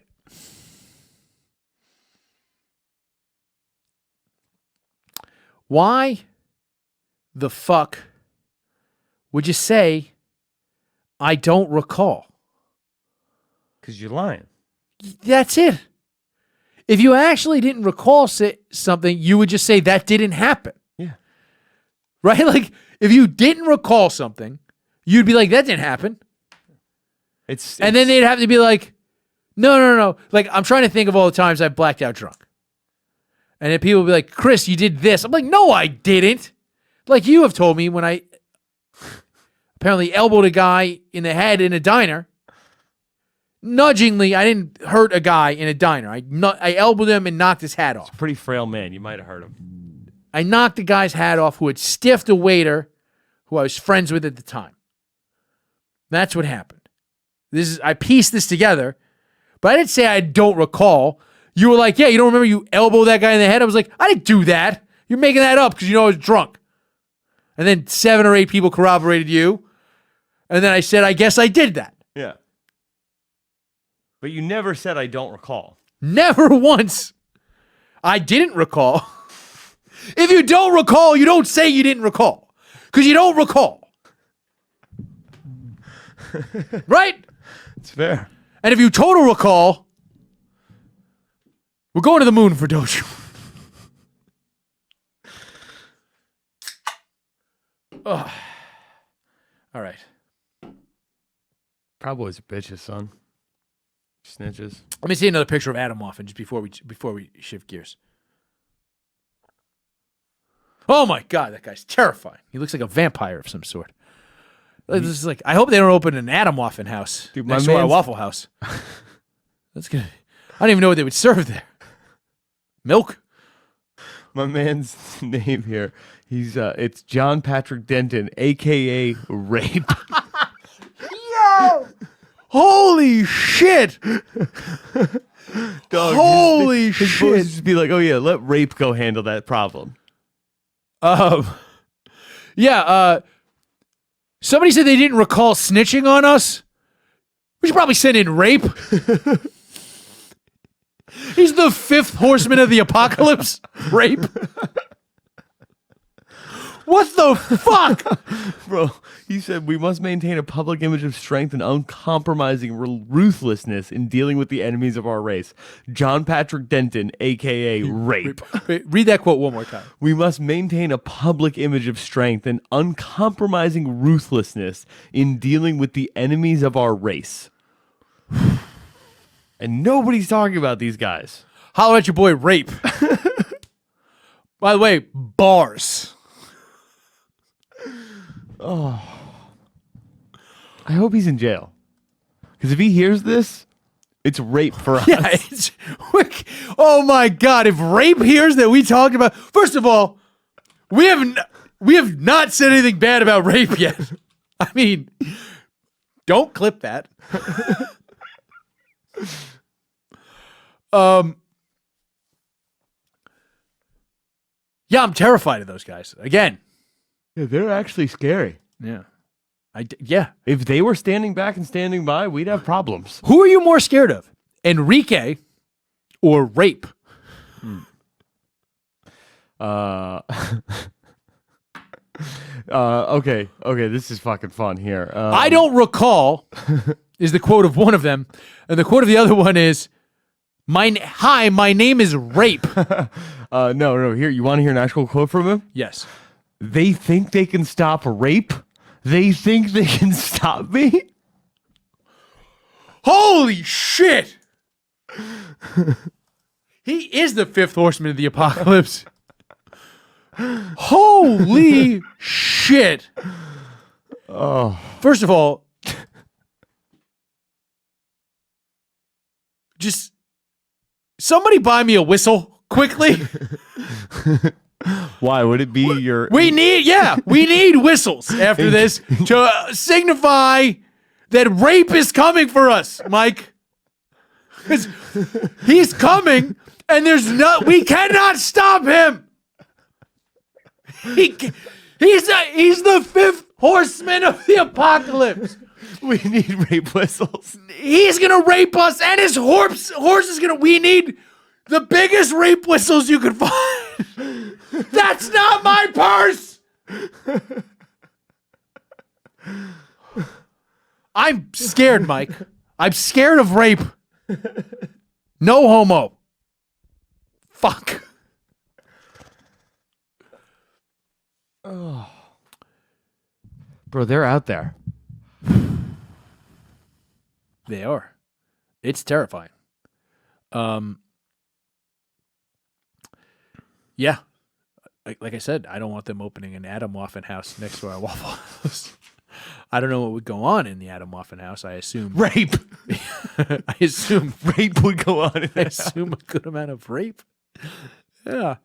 I don't want to know what kind of syrup they're putting on their breakfast foods. I assume it's blood and cum. Blood of other races? Yes, the blood of other races and the cum of the pure white race. Because Rape lives there. Do you think he just has fucking prolapsed asses that he has his trophies strewn about his house, and then a sign that says "Bless this mess" on the wall? Yes. Like he has taxidermied prolapsed asses of all of the rapes he's done, and then just he tattoos on them "Bless this mess" on all on all of them around the Atomwaffen house. Why do I think this is so funny every time we bring it up? I mean, is there any more great quotes from Rape? Not from Rape himself, but there is. About Rape? Yes. I don't like it. All ladies. No. The opposite. I do like it. Some ladies. Paramilitary fighters rape thousands of Bosnian Muslims women as part of an infamous campaign of ethnic cleansing. The quote is, "The only acceptable case of miscegenation is what the Serbs did to capture Bosniak women, forced them to carry around the spawn of their master and enemy." That's from that guy? It's from a gentleman by the name of Woodward. I'm trying to figure out where he factors in, but I think he's either a guy that they read a lot of his books or he is an Atomwaffen. Not sure. Woodward? Yeah. I don't think they let Bernstein into Atomwaffen. No. Okay, yes. Samuel Woodward, jailed on charge of murdering a man named Blaze Bernstein.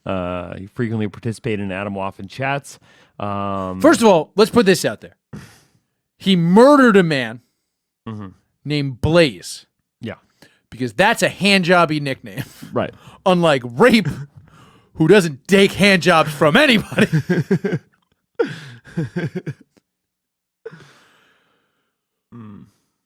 This is the funniest thing ever. It's pretty funny. Let me hear that quote again, the Bosnia quote again. That's fucking terrifying. Yeah. Let me see here. The only acceptable case of miscegenation is what the Serbs did to capture Bosniak women, forced them to carry around the spawn of their master and enemy. Now, I didn't know that Bosnian women were called Bosniak women. So he's using words I don't know. Miscegenation is a word that most people don't know. Go to miscegenation.com real quick. Oh, boy. I just want to see who owns that. Okay. As long as we're on the topic. But, yeah, Enrique Tarrio. Oh, it's available. So Rape wasn't even the leader of Atomwaffen. No. It's available? Yeah. I feel like we got to probably buy that. Okay. Do you really want to put your name, email, and phone number attached to this website? I just want to give it to the guy who owns black.com. Who's a white guy. It's a Jewish guy. What's that guy's name? Greg Lansky. Greg Lansky owns black.com. Only know that from listening to a lot of High Society Radio. Yeah, I couldn't think. I brain farted for a minute. I just want to give it to. I've been trying to get Greg Lansky on as a Christmas gift for Stanley for years, and apparently he doesn't like to do interviews. But I feel like if I could just give him miscegenation.com for Christmas, and just give it to him and be like, hey, like, Laney, can you get him to like record a cameo for this website name? How much does it cost? It does not say a price. It says, you got to like sign up and it'll send you a price quote. No, I'm not doing all that. That's fuck crazy. that. I'm just sign up. We signed up for 17 different websites to not buy Dogecoin. I'm not going to sign up for a website to buy miscegenation. And Dogecoin is back down again. What's it up to? What's it down to? 4 cents, almost 5. Oh, all right. Let's move on. Let's go. I'm glad we didn't buy it at 6. Oh, glad we didn't buy it at 6. That would have been bad. I have an update on the David Prize. Okay. So last week we talked about the David Prize, correct? We did. And we said we didn't make it through to the second round. Unfortunately. Now, the David Prize, if you haven't listened, we put up a great clip on the High Society Radio YouTube page. You can catch up there. It's both things, but it's a prize, $200,000 on how you help fix New York. And so I had a friend who went to dinner with somebody who moved on to the second round.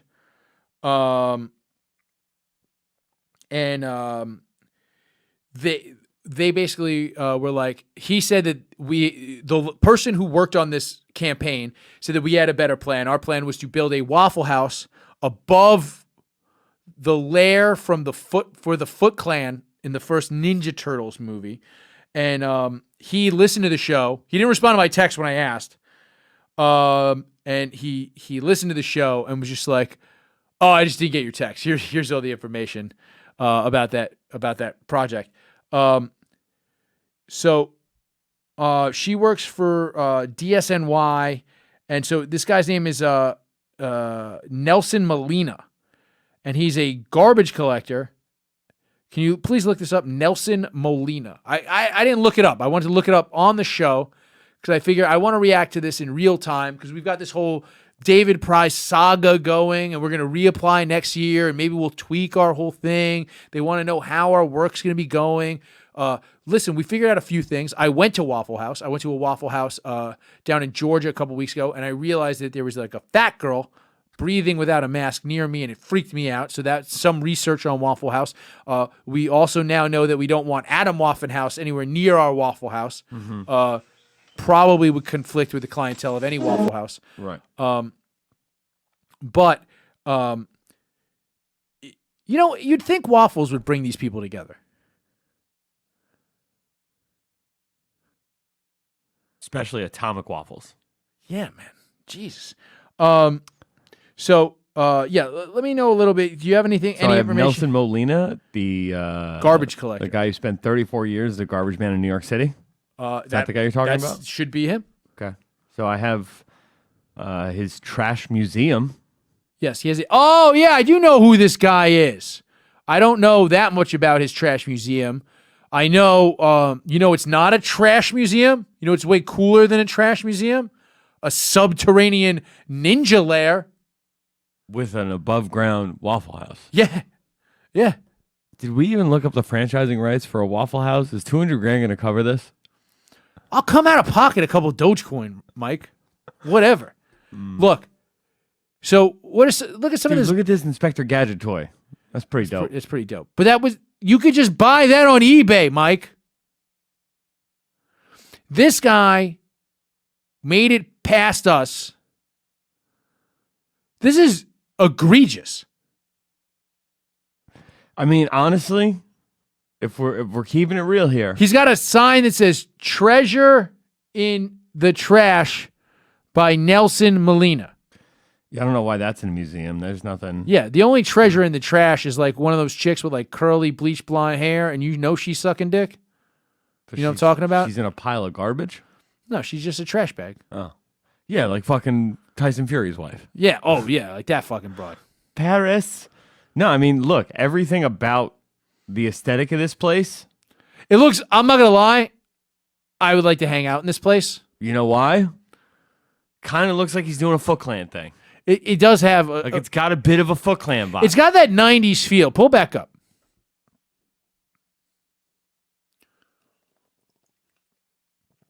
Let me see. This is another article on him. All right. This looks way less cool. Yeah, it's just like some crap. Yeah. All right, this does look dope. Yeah, there's just like a lot. You know what it is? It's just like a lot of old time. Look, I like a flea market. I like a thing, but $200,000, we really need it's just a one-man flea market. Bro, imagine if we got rid of a bunch of these rows here. Yeah. And just put up half pipes. Yeah. and right, like imagine targets for ninja stars here. Yeah, that'd be pretty cool. And then like in the middle, we could put like a fireman's pole where you can come down after eating waffles because you don't want to use the stairs. Right, yeah. And then you could jump on the fireman's pole with your skateboard right into the half pipe to start burning off waffle calories. Yeah, let's have a half pipe here. Yeah.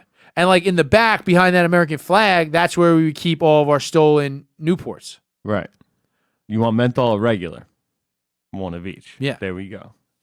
Favorite line of that movie. Nobody really ever wants one of each, but that's fine. Yeah, whatever. I was a kid. I didn't even know what menthol or regular meant. I just knew whatever they were soft. It was the 90s. Cool. They were soft packs. No, they were hard packs. Get out of here. It was cartons, bro. What the fuck were people? Cartons. What the fuck were people thinking with soft packs? Forever. A long time. You can still get a soft pack. Every once in a while, you see a soft pack, and you're like, "What are you doing?" I mean, the only time I ever get a soft pack is when I'm out. Like they're out of hard packs, and it's like whatever. I don't know, dude. I guess guys who work construction, they like a soft pack. Why? They're hard men. Because they're proud. It form fits better. Like if you have a hard pack and a hard pack gets crushed, then it gets fucked up. But if you got a soft pack, it's like got more give. They should put it in their lunch pail. They're not eating cigarettes, Chris. That's insane.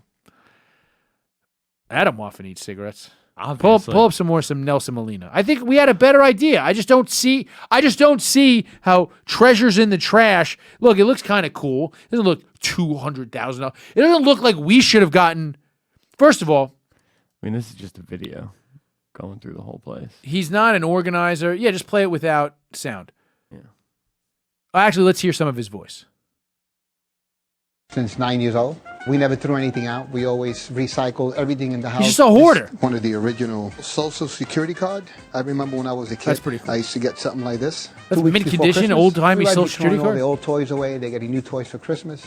I would just go out early in the morning, look through the cans, and whatever I can find, any toy. Dude, just fucking jack that guy's identity. How much you want to bet that person's Social Security card in this video voted for Biden this year? People used to go to theaters. They used to That's a pull little these things ridiculous, out. but all right. You put these Oh, some things opera out, glasses. You look around. You got that out of the trash, B. Stop putting that up to your eyes. It's crazy. Oh, he's got This is pink like, eye now. I think it's 14 or 18 karat gold. Oh, wow. I put this table together Pause maybe this. one day, but it could have taken me 10 years to find every. So my uncle was a doorman, the one that we talked about in an earlier episode that talked me out of buying a computer when I was in high school. Right. I think it was episode 2. Yeah. Go back and listen to episode 2 if you haven't listened to episode 2. You'll learn a lot about why I'm such a fucking idiot. But he worked as a doorman in a very fancy building in the Upper East Side and maybe Upper West Side, whichever's fancier. And he would bring back like garbage stuff from like people's houses. Mm-hmm. And it was like, I had like an Armani sweater. Wow. It was just some guy's garbage. It was fucking tags on it. Like freshman year of high school. I was like, I'm fucking killing it right now. Yeah, you're balling. Hell yeah. It was fucking dope. It fucking didn't really fit well. And like wearing an Armani sweater with fucking Old Navy jeans really makes you look like an asshole. But Whatever.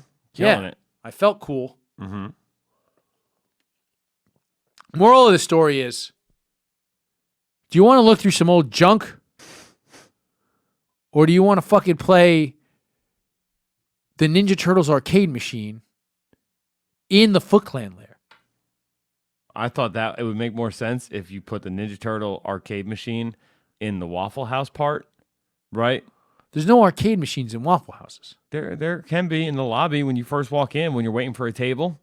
I guess there could be. It'd be a pretty classy Waffle House. That's what I'm saying. We put the Ninja It'd be the Turtle. beefsteak Charlie's of Waffle Bro, we Houses. put the Ninja Turtle machine upstairs, right? Then people come in, they have their meal. They're like, damn, I fucking love this Waffle House. I don't want to leave, but I've already eaten all the waffles. And it's like, yo, do you guys play little Ninja Turtles on your But way then in? they if they put in a certain combination, it opens up the Foot Clan lair. Bro.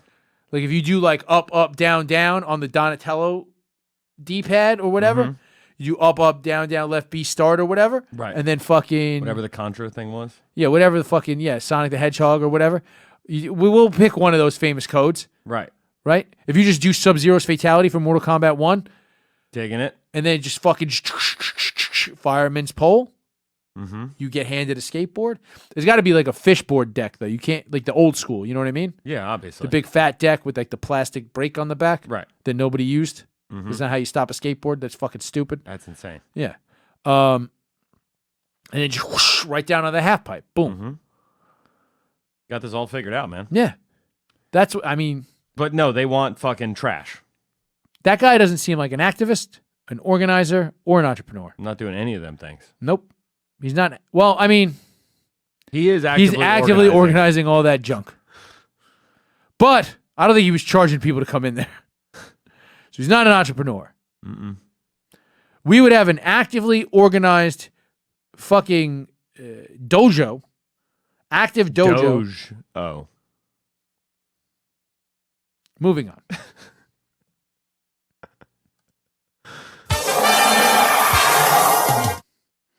I quit now. I stand by dojo being fucking dope. I quit. Moving on. Remember that lady we talked about a while ago that was hanging out with Rudy Giuliani, the blonde, Mellisa Carone? Yeah, the drunk girl he was clearly trying to fuck. Who was fucking trying to smash something. She was trying to fucking bed down. No, I think, here's the thing. I think she legitimately thought she was helping, and Rudy was just like, sweetheart, I only brought you here to blow me after I was done That talking. is such an Italian lady way to be. I'm just going to yell a lie loudly while jerking my neck one way and pointing my finger in the other direction. And that is the only way I know how to help. Can you pull up, where is she? She's running for something in Michigan. Yeah, well, it was in Michigan, if you remember that. Yeah. Thing. She's running for assembly or something like that. So we'll be peers. She's running for Michigan House. Oh. Yeah. Oh, yeah. Okay. So she's running to be basically a state rep in Michigan. Which would, if I'm not mistaken, be... Make her the hottest state rep in Michigan? No, come on. You think there's a hotter one? Yes. Who? I don't know. The governor doesn't count. She's pretty hot, though. This girl's a fucking 3. How many fucking hot state legislators are there? I'll look them up. There's got to be one. But no, I was going to say, does that make her more powerful in theory than a county committeeman? I mean, I'll give her that powerful D, son. I don't know what you're talking about. I'll show her the power. Okay. Michigan State Legislature is female. I do think that would make her more powerful than a county committeeman, seeing as I still don't know what county committeemen do. And I am a county committeeman here in the great county of Kings. Kangs. Yeah, Kangs, exactly. All right, there's 53 women in the Michigan legislature. Can we rank them? There's got to be one. Hottest to least hot? I don't know if that exists. They don't have a ranker.com article on 53 women that work in the state house? No. Seems ridiculous. Internet's doing too much toppling capitalism. Not enough ranking fucking chicks. That's what the internet was built for, that and cats. Is there at least an article ranking how adorable the cats of the 53 women who work in the state legislative house is? I don't see one. That's ridiculous, Mike. So what do you think the chances are she wins, Mellisa Carone here? I'm going to set them at under 1%. Under who's she running against? I don't know. I don't care. Doesn't matter. She sucks. My only introduction to her is her being hammered. Trying to fucking... You don't hope she wins? No. You don't hope that lady is in the fucking public eye more? I mean... How could you... This lady. Yeah. You just want that face. You don't want that lady... face. You don't want that lady involved in Michigan politics? No. No, I don't. Look at her. No. Chris, that's beyond the pale. She looks like a Kristen Wiig character. It's fucking great. That is pretty funny. I'll give you that. Dude, one of the guys who got arrested trying to kidnap Whitmer in Michigan, Governor Whitmer, pleaded guilty. Ooh. Yeah, you can pull that up. He's the guy who looked the most like he would snitch. Like, yeah, that came out, I think, earlier today, maybe yesterday. He was like, yeah, I guess I did that. I feel like if none of them said anything, they had plausible deniability, right?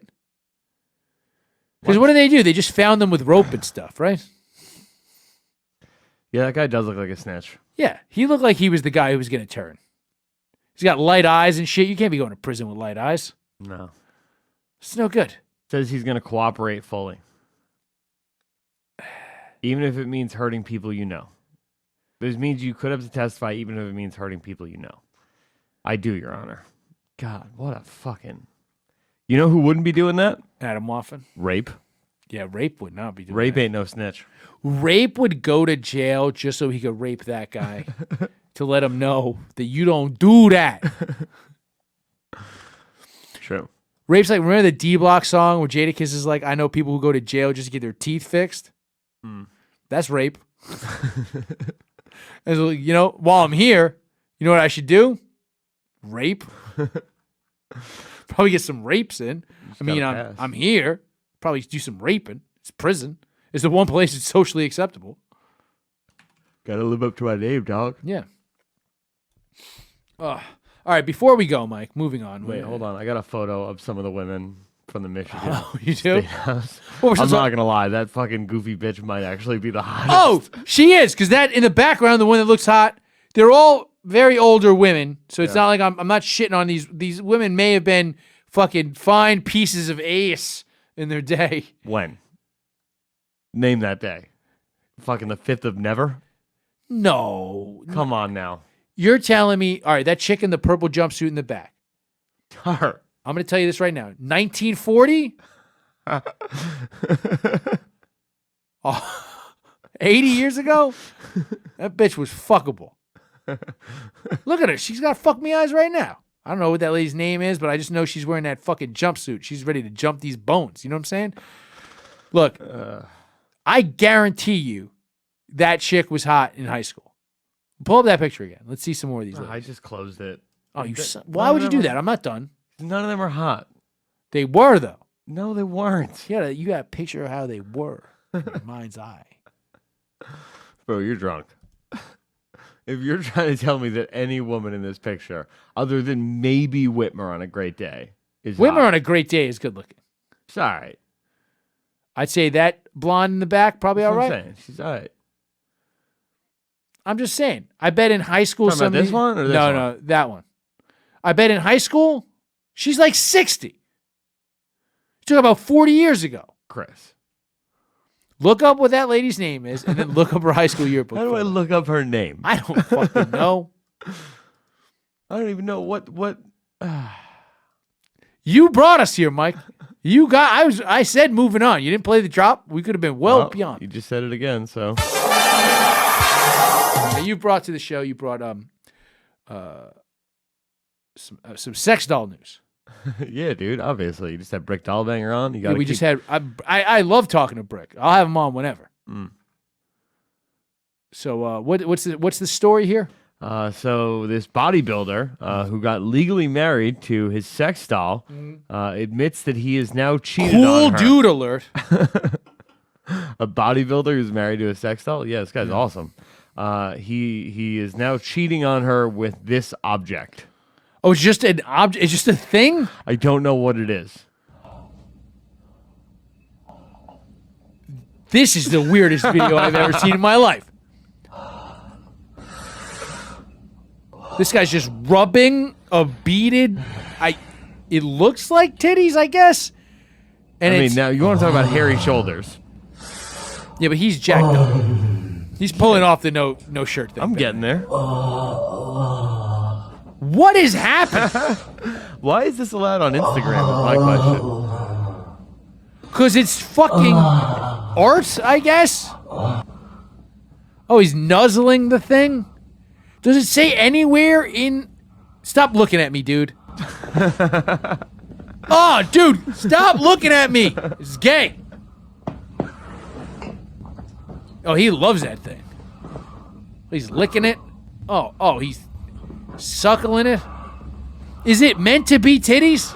I don't know. It doesn't say what the thing is anywhere in this article. It just says, it looks like I've got a new passion. It looks like a beaded seat cover, but tits.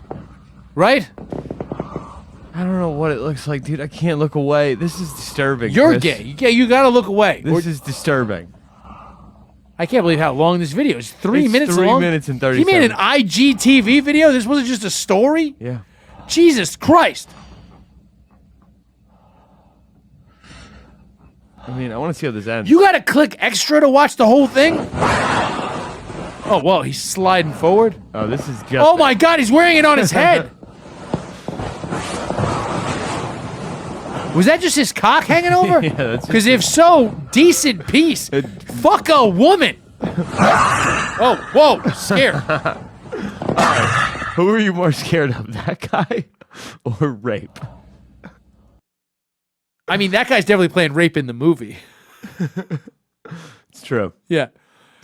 Oh, shit. That was fucking weird, dude. So Yuri captioned the video, looks like we got a new passion, responded to a commenter asking if he's cheating on his wife. He said, maybe, I can't stand him while she's in hospital. He later clarified she had to be sent in, his doll wife had to be sent in Oh, to for get her pussy repairs. fixed up? Yeah, Right. I mean, that'll happen every now and then. You know, they get wear and tear on them. I mean, dude, with that fucking piece? Yeah, he's packing. Yeah. I mean, how long is she gone for? I mean, I guess whatever, the shipping and handling's got to be a fucking mess. He's Nordic, right? Yeah. He's some kind of Jorgen Blorgen Fjorgen. Huh. What is Netflix Direct? Is it, you're just reading pop-up ads on the show? Yeah. How high are you? I'm not high. I don't do that anymore. All right, moving on. Oh no, wait, we have more news that you brought to the show. Oh, this is under the same. Well, you sent me this photo, and I assume it's under the same. What is this thing? Well, somebody invented a vacuum cleaner that works without electricity and can clean without producing any noise. That's pretty cool. Sure. It's a portable vacuum cleaner that works without electricity and cleans without producing any noise. Yeah. And it is very clearly a penis pump. I mean, I would have to imagine that like somebody just walked in while this guy who, by the way, that's a guy who invented it. Yeah, what's his name? I don't know, but what? Scroll up on the Instagram. Maybe just give Hiroki Miramoto. Morita. Okay. I wonder if he's related to Pat Morita, a.k.a. Mr. Miyagi. He cannot use the vacuum cleaner on weekdays because of the noise. This inspired him to develop a noise-free and electric-free vacuum cleaner that can be used any time of day and anywhere. Wow, that sounds a lot like a penis pump. Because you know what I like to do at any time of the day? Come. You know what I don't like to do ever? Vacuum. I mean, it sounds like that guy invented a masturbation device that he keeps with him at all times. And he's like, no. That's a vacuum cleaner. That's the new, if your grandmother finds your bong and you say it's a vase. That's what this is. Oh, have you Googled this, man? Yeah, and it came up with a video of how the non-electrical vacuum Oh, let's cleaner- take a look at this guy coming into a thing. Yeah, I don't really understand. Felt a potential to this topic. The most time-consuming part of this project was to prove functionality. I disassembled some vacuum cleaners and made some functional mock-ups I made with several principles a lot of things that look until I vaguely found the like best a principle to work. super soaker. And I chose in the end none of the these make mechanism me works come. with small action, and I proved the suction functionality.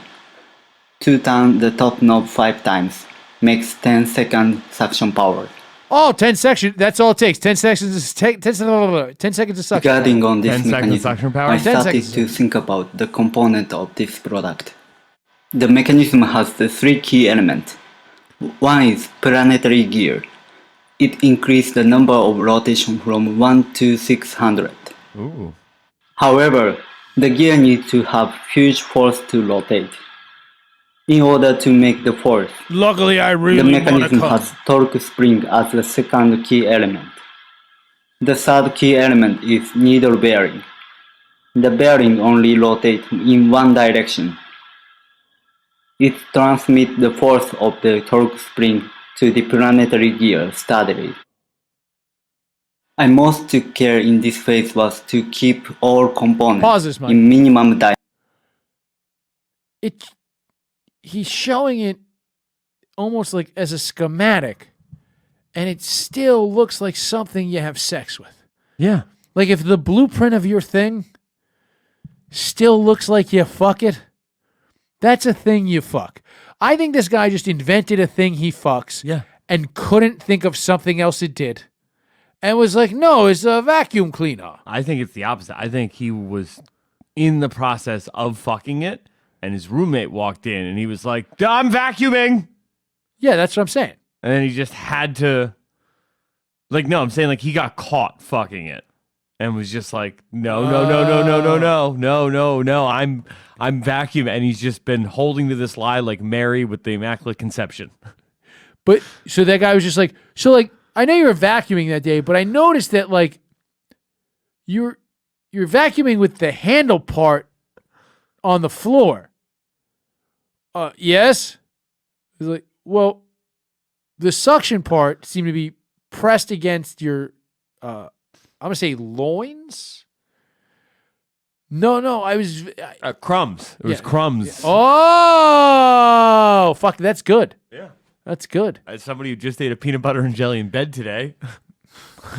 I mean, where else are you eating a peanut butter and jelly? Yeah, I mean, those guys both like fucking inanimate objects. That's that. Let's watch this fight video. Oh, okay. It's going to take me a second to remember the name of everybody involved, but How do you not have it queued up? because you didn't because I didn't know we were going to start doing this till midway through the show. You told me you had a fight video in the before we started recording. No, what? Oh, that fight video. Gotcha. I thought you meant the other one. Oh, a bare knuckle fight video. Right, yeah, I went to go look that up. Oh no, we'll do that next week. Okay, cool. Well, in that case then. This was sent to me. I'm assuming this was sent to me for BYM purposes from somebody on Twitter, but I mean, come on now. This is a fight that is perfect for what we do here. Mm-hmm. So. Whoa. Hell yeah. Oh shit. Dog.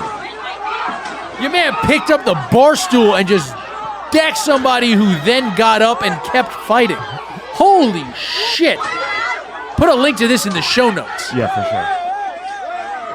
It's those cheap bar stools with the little half seat on them, but still, they're just tossing bar stools. This is a fucking brawl. Holy fuck. My man has not spilled his drink. Dude is drinking lean, not leaning. Holy shit. They turned the lights on and everyone was ugly.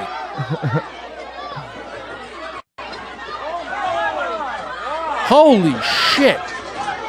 They're still swinging. Yeah, this fight is still going. Like, it's clearly over. There's in half multiple the bar. mini fights happening around the bar. That's the whole video? Yeah. That's fucking great. Just 1 minute of pure fight Holy porn. shit. You Yeah, missed start the it beginning. again. Let's just...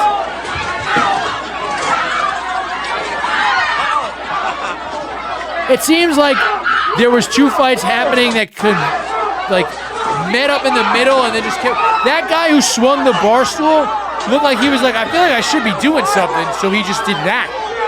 Yeah, now somebody's wrestling the bar stool away from him and now beating his ass. Yeah. Oh, shit. Yeah, because he ends up on the floor. The camera's very shaky, but... You know, it's not shaky. The other hand holding that guy, line. yeah. The guy filming this is drinking some sort of drink. Oh, my God.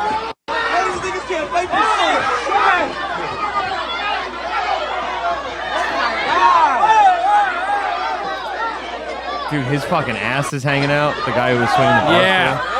That's a weird way to start and then end a fight.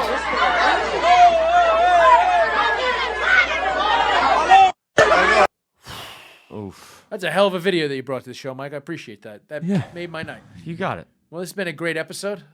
I had fun. We laughed a lot about not rape, but a man named Raped. You know? A boy named Sue grew up to become a man named Rape. Good night. Hey guys, if you enjoyed that clip, make sure you subscribe to the show on iTunes, Spotify, Google Podcasts, or wherever you get podcasts. And make sure you follow me at Chris from BKLYN on Twitter. Also, of course, make sure you support our sponsor. That sponsor is Vinylgraph. With Vinylgraph, you can make custom graffiti pieces that are on vinyl stickers that adhere to your wall. They're reusable. You can take them down, use them again. Vinylgraph.com. That's VINYLGRAFF.com. Use the promo code Chris1 at checkout, and they're going to give you a sweet 10% discount. That's Vinylgraph.com. Use the promo code Chris1 for a discount.